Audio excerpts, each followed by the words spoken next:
সন্ধ্যাবেলা নাস্তায় এরকম খুবই সুন্দর একটা নাস্তা ঝটপট বানিয়ে দেওয়া যায়।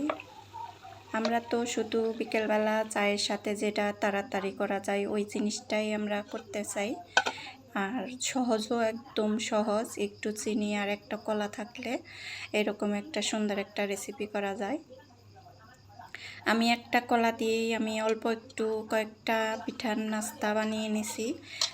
যেহেতু সন্ধ্যার সময় কিছু না কিছু একটা করতেই হয়, তার জন্যে একটু মানে যেটা আর কি খুবই মজা লাগবে, ভালো লাগবে সবার কাছে, ছোট বড় সবাই পছন্দ করবে, ওই ধরনেরই একটা আইটেম আর কি। এখানে আমি কিছু আতপ চালের গুঁড়া ছিল ওগুলাও দিছি, আবার আটাও দিছি।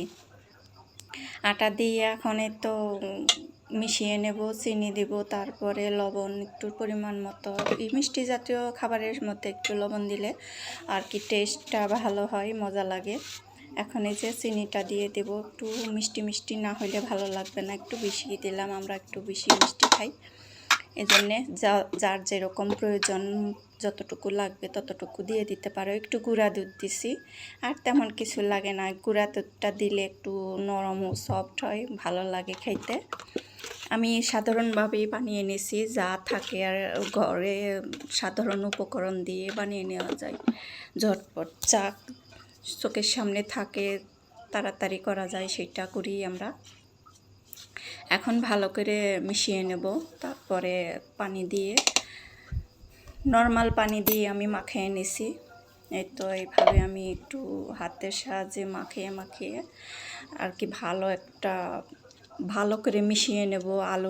কলাটা যাতে দানা দানা না থাকে, ওইভাবে মানে হাতের সাহায্যে চেটকে ভালো করে মিশিয়ে নেব। দেখতে থাকো, দেখতে দেখতে যদি ভালো লাগে রেসিপিটা, একটা লাইক দিও, লাইক দিয়ে পাশে থাইকো, ছোট্ট একটা কমেন্ট রেখে দিও নতুন কোনো ভাই বা বোন হইলে।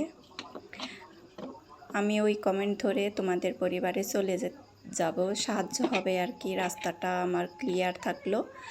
সবাই আমার ভালোবাসা নিও। এই তো আমার গুলানিটা সুন্দর হয়ে গেছে।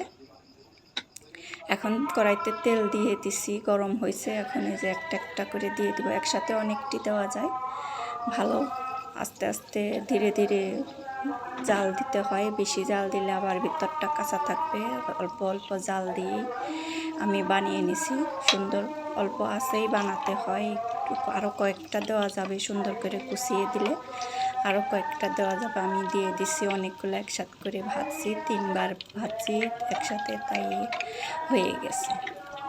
এই একটা একটা করে ভাজলে অনেকটা সময় লাগে, যেহেতু তাড়াতাড়ি খাবে, চায়ের সাথে এগুলা একটু দিলাম, সাথে ঝটপট হয়ে গেল